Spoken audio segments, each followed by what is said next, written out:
నేనే మనసుని part 5 13th chapter ఆకాంక్ష గురించి తెలుసుకుందాం. ఆకాంక్ష అంటే ఏమిటి? ఆకాంక్ష అనేది మన మనసులో పెరుగుతున్న కోరికలు. మనం ఇది కావాలి, అది కావాలి అనేది మన మనసు యొక్క మనోవికారం. ఆకాంక్ష వల్ల మనం సంతోషం అనుభవించే అవకాశం ఉంటుంది. కానీ అది అనియంత్రితం అయితే బాధకు మాత్రం కారణం అవుతుంది. ఆకాంక్ష మరియు మనోవికారం సంబంధం. ఆకాంక్షలు మన మనసును చంచలనంలో ఉంచుతాయి. కోరిక సాధించినప్పుడు తృప్తి, సాధించలేకపోతే అసంతృప్తి, కోపం, దుఃఖం ఏర్పడుతుంది. అందువల్ల ఆకాంక్షలు అనేవి మన స్థిరమైన ఆనందానికి అడ్డంకి కావచ్చు. ఆకాంక్షను గమనించడం. ప్రతి కోరిక వచ్చినప్పుడు దాన్ని మనం గమనించడం అవసరం. నేను ఈ కోరికతో బంధింపబడ్డాను అని తెలుసుకోవాలి. ఇది మనకు స్వతంత్రత ఇస్తుంది. కోరికల చేత కట్టుబడకపోవడం అంటే వాటి నియంత్రణలో మనం ఉండకుండా ఉండటం. నియంత్రణ మరియు శాంతి. ఆకాంక్షలను పూర్తిగా తొలగించడం అసాధ్యం. కానీ వాటిని విశ్లేషించి నియంత్రించడం ద్వారా మనసు శాంతి, స్థిరత్వం, సంతృప్తి పొందుతుంది. ధ్యానం, మైండ్‌ఫుల్‌నెస్, ఆలోచనల అవగాహన ద్వారా ఆకాంక్షలను నియంత్రించవచ్చు. దీనికి ప్రాక్టికల్ సూచనలు ఏమిటంటే రోజు వచ్చే కోరికలను గమనించాలి.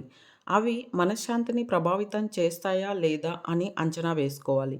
కోరికలపై కట్టుబడకుండా కేవలం గమనించడం నేర్చుకోవాలి. ఇది స్థిరమైన ఆనందానికి, నిజమైన సంతోషానికి మార్గం. ఈ చాప్టర్ యొక్క సారాంశం ఏమిటంటే ఆకాంక్ష అనేది మన మనసులోని కోరికలు. వాటిని అవగాహనతో, నియంత్రణతో గమనించడం ద్వారా మనం స్థిరమైన ఆనందం, మనశ్శాంతి పొందవచ్చు. 14th చాప్టర్ సఫలతకు కీలకాల గురించి తెలుసుకుందాం. సాఫల్యం అంటే ఏమిటి? సాఫల్యం అంటే కేవలం భౌతిక సంపద లేదా పేరుకు పరిమితం కాదు.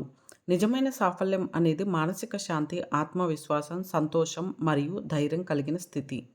మనసు సాఫల్యానికి మూలం. మనసు నియంత్రణ, ఆలోచనల స్పష్టత మరియు మనోవికారం స్థిరంగా ఉంటేనే సఫలత సాధ్యమవుతుంది.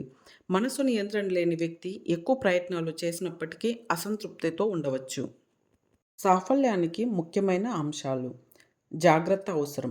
ప్రతి క్షణాన్ని అవగాహనతో, దృష్టితో జీవించడం నేర్చుకోవాలి. క్రమం మరియు ఆచరణ. ప్రయత్నాన్ని నిరంతరం స్థిరంగా కొనసాగించడం. నియంత్రిత ఆకాంక్షలు.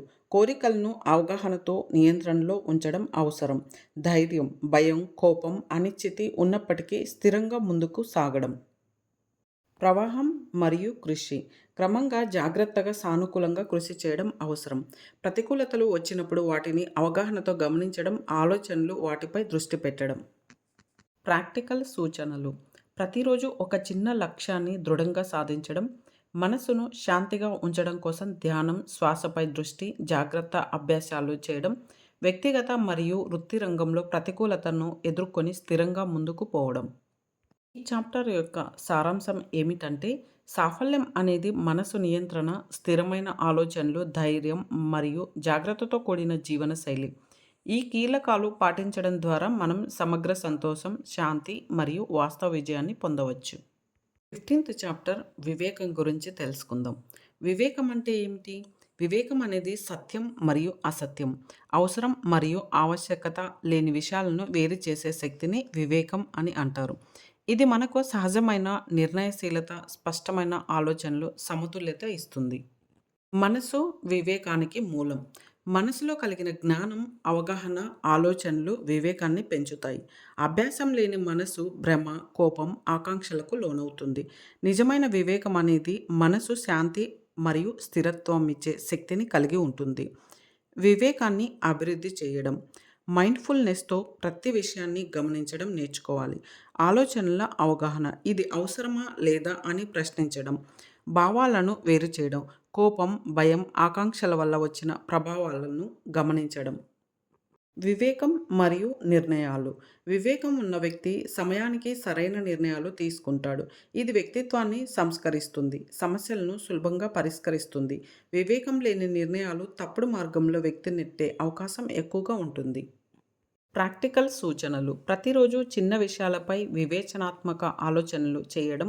సమస్యలు వచ్చినప్పుడు తక్షణ ప్రతిక్రియ కాకుండా ఆలోచించి పరిస్థితిని గమనించడం. ధ్యానం, శ్వాసపై దృష్టి, జాగ్రత్త అభ్యాసాలు వివేకాన్ని పెంపొందించుకోవడానికి సహాయపడతాయి. ఈ చాప్టర్ యొక్క సారాంశం ఏమిటంటే వివేకం అనేది సత్యం మరియు అసత్యం, అవసరమని మరియు అవసరం లేని విషయాలను వేరు చేసే మనస్సు శక్తి. దీని ద్వారా మనం స్థిరమైన జీవనం, సమతుల్య నిర్ణయాలు, ఆత్మశాంతి పొందవచ్చు.